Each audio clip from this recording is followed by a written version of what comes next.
Tila napaaga ang Pasko ng isang 91-year-old avid fan nang matupad ang wish niyang ma-meet ang idol na si Dingdong Dantes. Ang heartfelt meetup nila, ichichika ni Nelson Canlas. Fangirling baka mo? Move over mga Gen Alpha, Gen Z at Millennials. Dahil wala kayo kay Lola Tessie.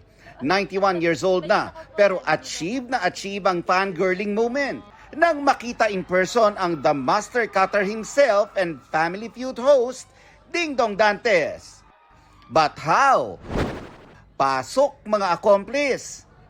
My cousin, nag-message siya sa akin sa Facebook. Sabi niya, sobrang fan daw talaga ni Dingdong si Ama. Kung pwede daw gawa ng paraan para ma-meet niya si Don. Tapos yan, sinubukan ko mag-post sa isang Facebook group.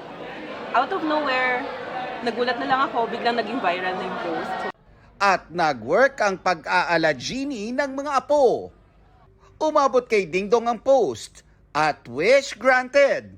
Na-invite si Lola Tessie as a special guest sa Family Feud. Instant out of town si Lola at bumiyahe pa GMA Network Center.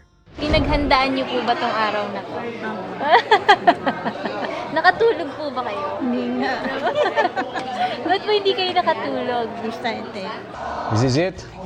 Oras na para makilala natin si Lola Tessie. Excited na ako makilala siya. Hi Lola Tessie, kamusta po kayo? Welcome po sa Family Feud. Hindi lang basta special mentioned, may special treatment din with special gift from Dingdong. Medyo huwag kayo masyadong malabigan. Meron po akong jacket para sa inyo. May pa-souvenir din ng team ng Family Feud, lalo't si Lola, may pinakatatagong placemat daw na may mukha ni Dingdong. Kumain kami sa restaurant. Sabi niya, Dora, hingi mo ako nung yung placemat. Hindi humingi ako doon sa manager ng tapos inuwi namin sa bahay. Nilagay rin namin doon sa dining table niya. Sabi dito sa yan yung namin ay wag daw tatakpan yung picture ni Dingdong at baka hindi makahinga. Bukod sa game show, napanood daw ni Lola Tessie ang mga naging projects ni Dingdong noon at ngayon. Hook na hook siya sa bagong GMA Prime series ng Idol na The Master Cutter. Mamaya, mas intense pa ang kwento sa pagkawala ng estatwa ng San Antonio de Padua. Ang aksyong gagawin dyan ni Atoy, abangan pagkatapos ng 24 oras.